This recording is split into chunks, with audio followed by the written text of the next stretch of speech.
पर ये रहा बच्चों 6 है, 24 है, 60 है, 120 है, क्वेश्चन मार्क है। क्विकली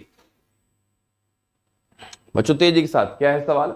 6 है, 24 है, 60 है, 120 है, क्वेश्चन मार्क है। जल्दी से 6 है, 24 है, 60 है, 120 है, क्वेश्चन मार्क है। जल्दी से सारे बच्चे आंसर दें तेजी के साथ। तो बिल्कुल टफ नहीं बेटा, बहुत ध्यान से देखो।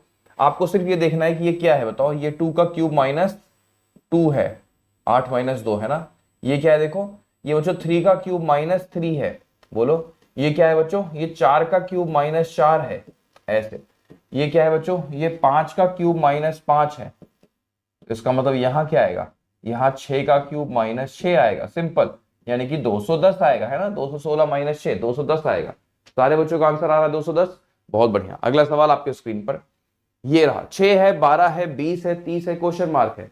जल्दी से सारे बच्चे आंसर दें तेजी के साथ।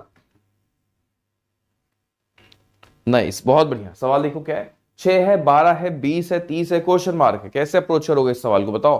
तो आसान है बच्चों। 6 के बाद 12 हो रहा है, यानी कि हमने देखा 6 का गैप हो रहा है। यहां देखो 8 का गैप बन रहा है। यहां देखो 10 का गैप बन रहा है। दैट मीन्स 6, 8, 10, 12 का गैप होगा, यानी कि यहां पर आंसर आएगा 42। क्या कहते हो आप लोग? हर एक बच्चे का आंसर 42 आ रहा है। सिंपल है ना, बहुत सिंपल सवाल था। अगला क्वेश्चन बच्चों आपके स्क्रीन पर ये रहा। जल्दी से सारे बच्चे 198 का स्क्वायर करने को दिया गया। भाई टफ तो है ना। 198 का स्क्वायर करना अपने आप में टफ तो है, इजी तो है नहीं। क्या कहते हो आप लोग, है ना। 198 का स्क्वायर सर कैसे करेंगे हम लोग? सिखाया गया है ना। यहां पर भी कर्मा अप्रोच है। यहां पर कर्मा में हम बेस अप्रोच लेंगे। बेस को हम मानेंगे 200, क्योंकि 200 के नियर बाई है ना बच्चों ये। तो आप देखो 200 से कितना ये कम है। चलो बेस हम लेंगे 200।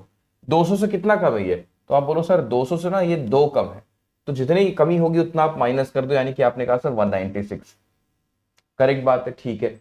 अब क्योंकि बेस 200 है तो आपको 2 गुना करना होता है। बेस 300 होता है तो 3 गुना करना पड़ता है। बेस 400 होता है तो 4 गुना करना पड़ता है। यहां पर इसका 2 गुना कर दो, सिंपल।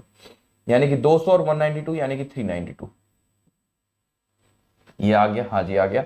उसके बाद इस 2 का स्क्वायर कर दो, यानी कि 04। तो क्या सारे बच्चों का आंसर 39204 आ रहा है? क्या हर एक बच्चे का आंसर